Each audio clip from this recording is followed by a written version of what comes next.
Breaking news po mga kamikris. Kuya Rab may nililinaw about sa kumakalat na gawa-gawa na issue ng mga bushers kay Angel Bridget kay Papa Mikoy.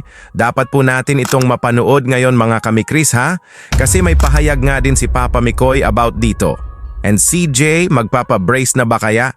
Makikita ba natin ang new look ng nag-iisang honey ni Papa Mikoy, her Krista Jane, at Papa Mikoy six-pack abs? Wow. Oh my G! And sing a very sweet and loving song para sa honey niya. Naku po!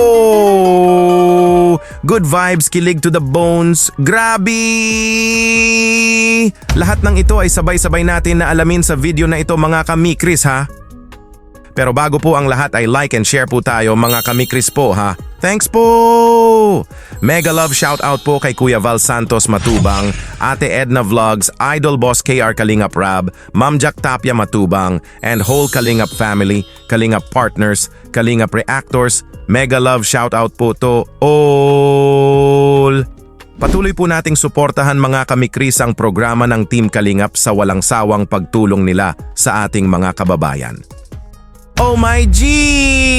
Umpisahan natin sa kilig to the bones na pagre-reaction mga kamikris. Hey! Papa Mikoy six-pack abs. Naku po! Get ready na kayo dyan mga kamikris ha? Bahala kayo dyan pag di kayo nag-sit tight ay naku super kilig to the bones po talaga ito. Grabe! Wow. Ito po! Alam, lusog. Yun na ni Kalinga Prince na magpapayat kayong dalawa. Hala. Bakit di naman na? Pumapayat na kayo ako. Di nga ako kumain ngayon. May abs pa naman ako. Wow! Meron pa ako. Oh yes. Meron pa. Wow. Oh my G! Kita nyo po ba mga kamikris ang six-pack abs ni Papa Mix? Naku po! Wow. Di ba di naman tumataba si Papa Mikoy, may abs nga siya. Grabe! Yes, Papa Mix. Ganyan lang po, maganda po pag ganyan katawan nyo po, stay fit lang po, always. At ito po mga kamikris, Papa Mikoy, may pahayag about sa braces ng honey CJ niya. May mag-sponsor po kasi mga kamikris at ito po ang naging pahayag ni Papa Mikoy, panoorin po natin. Ano masasabi mo Kalingap Mikoy sa braces? Yun po Miss Yang, nandito pala si Miss Yang. Miss Yang, about po dun sa braces, napag-usapan na po namin ni CJ. And hindi pa po siya ready. Yun. Kasi dati din may nag-message din po sa akin about na may mag-sponsor po. And ako naman personal ko po nakakasama si CJ. Masasabi ko maganda na po yung ngipin ni CJ. So kung plan niya magpa-brace siguro in the future na lang. And yun din sa din niya yun. Yun din yung para sa kanya. Ang ganda kayo ngumiti ni CJ. Agree ba kayo? Yes! Mga kalingap, tama naman 'di ba? That's right. Isa din sa mga asset ni CJ ang ngipin po niya na lalo nagpapaganda sa kanya kapag nag-smile po. Kahit cleaning na lang, no need na magpa-brace yun. Pwede cleaning or whitening, lalo, para lalong gumanda ang smile, di ba? Para lalo ako maakit. Maakit sa kanyang kagandahan. Wow. Joke lang. Pwede rin riban kay CJ pero bata pa kasi siya. Pero don't worry guys, gaganda pa yun si CJ. Bata pa naman kasi si CJ and naniniwala ako mas gaganda pa po si CJ lalo na pag umabot na siya ng 18. Woohoo! Sabay kilig eh. Na-excite bigla. Andyan nga si Ma'am yang nag-comment about sa braces at ang sabi nga ni Papa Mikoy dito na napag-usapan na nga daw nila ito ng honey niya. And sa ngayon nga daw ay di muna magpapa-brace si CJ. Siguro daw ay in the future.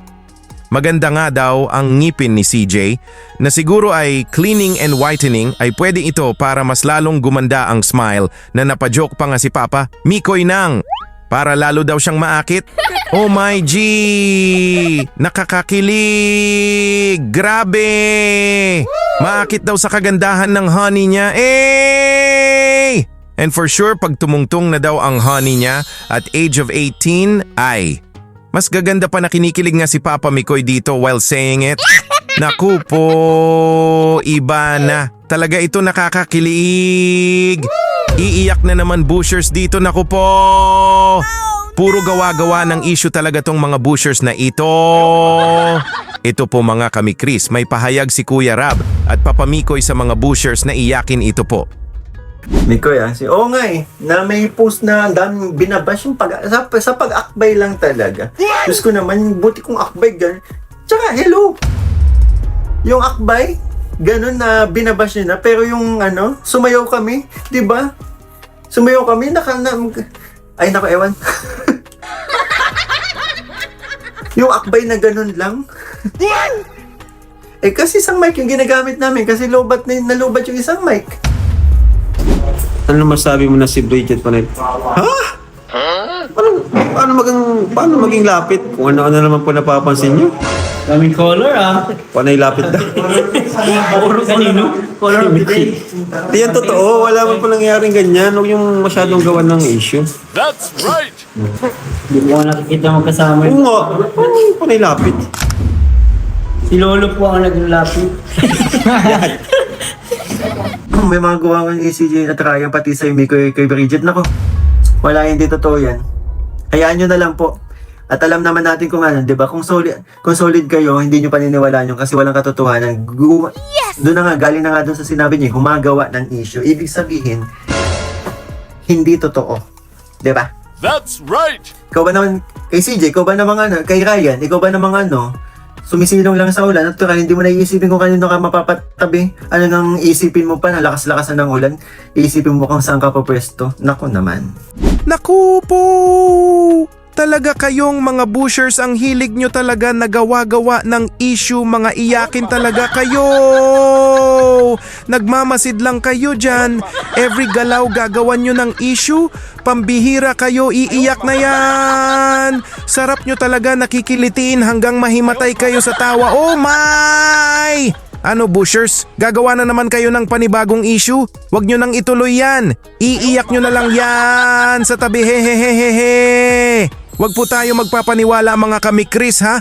Basta tayo na solid supporters ng Mikris ay happy lang tayo kasi alam natin na ang Mag-Honey ay maghahatid ng saya na musical serye at konting kilig sa atin sa ngayon. Kasi we all know naman po, di ba po?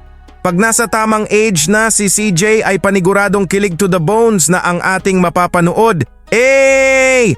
Ito po mga kamikris for sure, iiyak na naman mga bushers dito kasi Papa Mikoy sing a very sweet and loving song to her honey. Oh my G! Nakakakilig! Grabe!